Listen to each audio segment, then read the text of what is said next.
Halo semuanya, Assalamualaikum warahmatullahi wabarakatuh. Perkenalkan, nama saya Anggita Febrola. Saya merupakan mahasiswa aktif semester 1 dari Politeknik Negeri Sriwijaya, jurusan Teknik Elektro, program studi Teknik Telekomunikasi.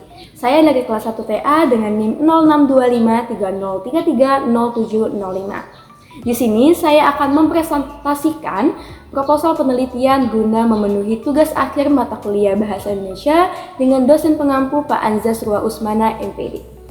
Baiklah, pada kesempatan kali ini saya akan memaparkan analisis proposal penelitian yang disusun oleh Awan Nugroho tahun 2014 dengan judul Pengembangan Multimedia Pembelajaran Interaktif untuk Mata Pelajaran Penggunaan Alat Ukur Listrik.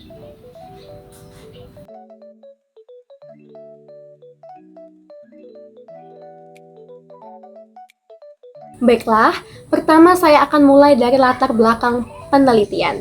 Nah, peneliti melihat adanya ketidaksesuaian antara perkembangan teknologi pendidikan dengan praktik pembelajaran di sekolah, khususnya di SMK Muhammadiyah 3 Yogyakarta, pada mata pelajaran penggunaan alat ukur listrik.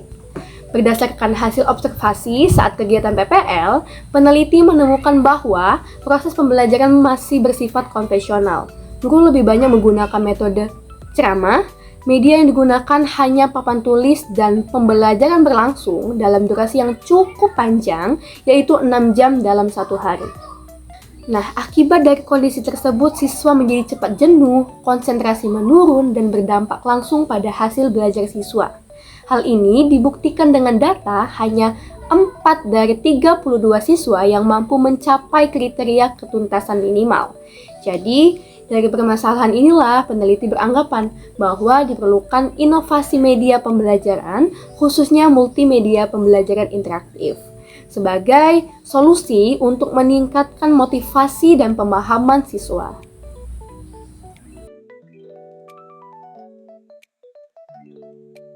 Selanjutnya, saya akan masuk ke masalah penelitian. Nah, berdasarkan latar belakang tadi, peneliti mengidentifikasi beberapa masalah utama, di antaranya, pertama, media pembelajaran yang digunakan masih bersifat konvensional.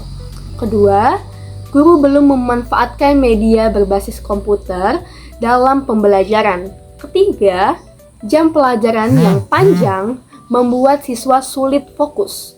Dan yang terakhir, masalah hasil belajar siswa masih rendah, khususnya pada mata pelajaran penggunaan alat ukur listrik.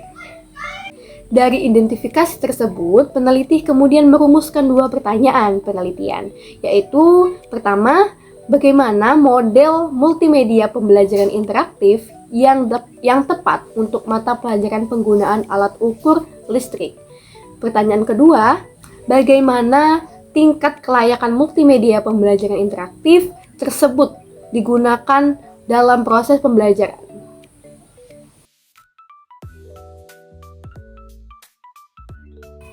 Baiklah, selanjutnya saya jelaskan metode penelitian yang digunakan.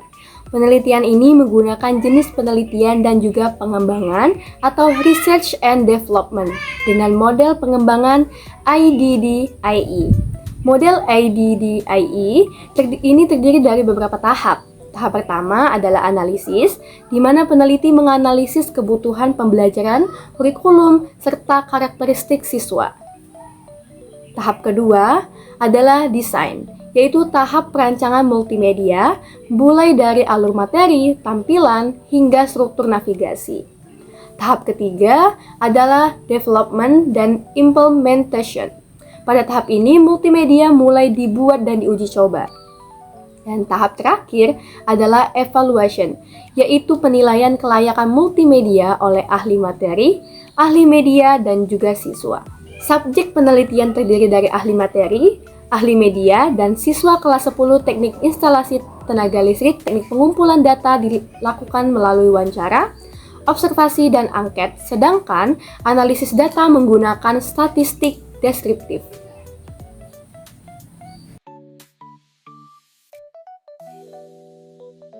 Nah, bagian ini yang biasanya paling sering ditanyakan oleh dosen, yaitu kekurangan proposal. Nah, pada proposal penelitian ini saya melihat beberapa kekurangan nih. Pertama, kekurangan substansi penelitian. Kekurangan utama dari penelitian ini adalah peneliti hanya mengukur kelayakan media, belum mengukur efektivitas media terhadap peningkatan hasil belajar siswa. Penelitian tidak menggunakan pretest dan juga posttest, sehingga tidak dapat diketahui secara kuantitatif apakah multimedia pembelajaran interaktif ini benar-benar meningkatkan hasil belajar siswa. Dan itu tidak ada kelompok kontrol sebagai pembanding dengan pembelajaran tanpa multimedia. Kemudian, lingkup penelitian masih terbatas karena hanya dilakukan pada satu sekolah dan juga satu kelas, sehingga hasilnya belum bisa digeneralisasikan secara luas. Yang kedua yang saya lihat adalah kekurangan penulisan. Selain kekurangan substansi, terdapat juga kekurangan dari sisi penulisan. Masih ditemukan kesalahan ejaan seperti kata interaktif yang seharusnya interaktif dan kelistrikan yang harusnya kelistrikan. Kemudian terdapat kesalahan spasi, misalnya spasi ganda pada frasa sumber daya manusia, spasi sebelum tanda titik, serta spasi yang tidak tepat di dalam tanda kurung. Selain itu, penggunaan huruf kapital belum konsisten, misalnya antara mata pelajaran dan mata pelajaran, di mana huruf kapital M mata dan pada kata mata dan juga P kapital pada kata pelajaran. Terakhir, beberapa kalimat dalam proposal masih terlalu panjang dan berulang sehingga kurang efektif dan membingungkan pembaca.